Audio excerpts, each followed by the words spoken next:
What's up, everybody? So there is a new documentary on Netflix about the disappearance of Amy Bradley. Amy Bradley went missing from a cruise ship back in 1998, and it is a truly bizarre story. Some people think she fell overboard, some people think she unfortunately took her own life, and a lot of people out there believe she is still alive, and there are people in the documentary talking about pictures they've seen and actually talking about running to her in person. So there is a lot of twists and turns in this story. Now, her brother, Brad Bradley, who is Brad Rad 5 Bradley on X, has posted his updated thoughts on his sister's disappearance. He believes that Scientology could be allegedly involved. Again, this is all allegedly. This is Brad Bradley's opinion. So let's get into what he thinks happened. He wrote a fairly lengthy post on X the other day. Let's go over it. The night before Amy disappeared, March 23rd, 1998, during the pool party before we went to the dance club, Amy was talking to two black women in matching uniforms off to the side for close to an hour. The uniforms were not Royal Caribbean uniforms. They had on navy blue knee-length skirts and lighter blue button-up Oxford shirts. Remember that. My parents walked over to them to let Amy know they were going to bed. When they walked up, the two ladies, who had appeared very friendly during their conversation with Amy, did not speak or introduce themselves when my parents came over. We do not know who these women were. The FBI says they are aware of who they are, but they would never share any information regarding them with us. The next afternoon, we got off of the ship to stay in a hotel on the canal in case Amy were to be found in the water, which she was not. Late on the night of March 24th, 1998, we were in the hotel room on Curacao. We were not in good shape. My mom asked the president of my dad's company, who had gotten off of the ship with his wife, to help us, to help find a priest who could come pray with us. They were not able to find a priest. Around midnight, two Scientology officers knocked on our door and introduced themselves as officers from the ship Free Winds. The Free Winds is Scientology's Sea Org ship, headquartered in the place where they were. They told us that they assist people who are grieving and suffer loss through various methods. They explained their ways, and they went on to ask us very specific things about Amy. Does she smoke? What are her favorite cigarettes? Does she drink? What is her favorite beer? What are her favorite snacks? This went on for a while, and at the time we went along, assuming it was a way to process our grief. The interaction or interview went on for an hour or so until my dad asked them to leave. They invited us aboard their ship for whatever reason, but we politely declined. I am not claiming I know they were involved, but they left our room having learned a lot of specific details about Amy's favorite things, which in retrospect has been suspicious to us ever since. Over the next couple of weeks after returning home to Virginia, I did a lot of research about Scientology, the Free Winds, and Sea Org, etc., and found out that the uniforms of the staff on the Free Winds matched what the two black ladies that Amy were talking to that night were wearing. I believe it is possible that those ladies boarded our ship with the group of performers and a large entourage of people that boarded the ship in Aruba that night. I believe it is possible that they were Sea Org recruiters that coerced/convinced Amy to meet them in the morning for a tour of the Free Winds. I believe it is possible that she agreed, she went with and then was not able to get back off their ship. The Free Winds was docked adjacent to the Rhapsody of the Seas, their cruise ship, on that day, a couple hundred feet away.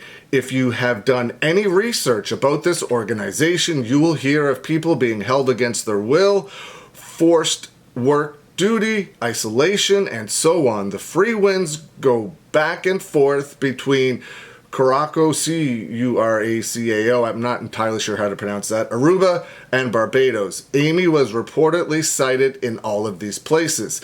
There is a shopping center bathroom sighting in Bridgetown, Barbados, highlighted in the Netflix series. The free winds docked in Bridgetown when it goes to Barbados. Amy was reportedly seen in San Francisco at Pier 39, which was not discussed in the Netflix docuseries, and there is a Church of Scientology 2 miles from that sighting.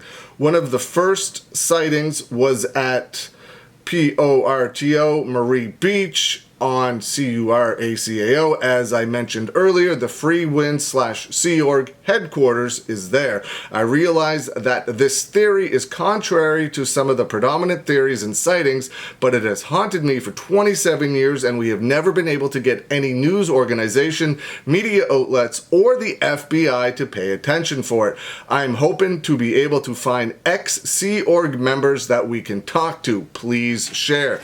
So, it's going to be very interesting to see what comes from this. This has 663,000 views at the moment, and it was posted 3 days ago. So it's only going to pick up steam and get more views from there, and hopefully this forces somebody to pay attention, because they don't really have any information about what happened to Amy Bradley. There's only theories and speculation, and not saying that this is at all what happened, but it is definitely worth looking into after all of these years, especially since they never bothered to look into it 27 years ago when this happened. So just as I was getting ready to post that video, there's been an update on this situation from Brad Bradley. Figured I'd just put it at the end of this video. If you've seen the beginning of the video, you saw that I put a thing up on the screen that said there's an update. This is the update. Here's what Brad Bradley has stated. Since starting this page a few days ago, and after receiving a ton of suggestions from everyone on here, I've been in contact with Aaron Levin Smith from Growing Up in Scientology, Tony Ortega, Claire Headley, and Valeska Paris.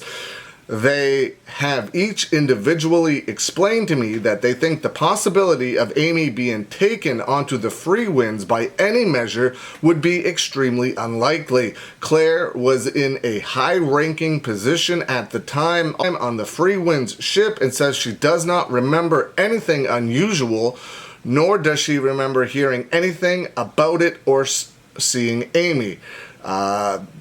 Valeska states the same thing. They were both on the free winds at the time. They all, however, say it is really weird that those 2 guys came to our room in the hotel that night. They explained their methods, and all felt that the methods I described sounded in line with what they do in those situations where they are counseling people with grief and loss, and may have been just trying to help us. However weird the situation may have been. I have been languishing over this theory for years, and it is nice to finally get some level of satisfaction through answers to many questions that have gone unanswered for many years. I am grateful that these people cared enough to spend the time to talk to me and explained their thoughts on the matter. I hate that my alternate theory to the ones that predominate may have been off base and on Scientology unjustifiably, and I want to apologize if my long-held suspicions were simply untrue. Thank you to each one of those people that took the time to reach out to me, to all of you who helped me get to them. Now I think I have been satisfied enough that the chance that Amy was taking onto that ship and or into Scientology is close to 0 to put it to bed. Again, I can't say enough how awesome it has been to see so many people from around the world contact me to try and help. It is truly amazing to realize how much people care and what social media can do. What is most important right now is that somebody knows what happened, and it's time for them to find it within themselves to come forward and tell them what they know.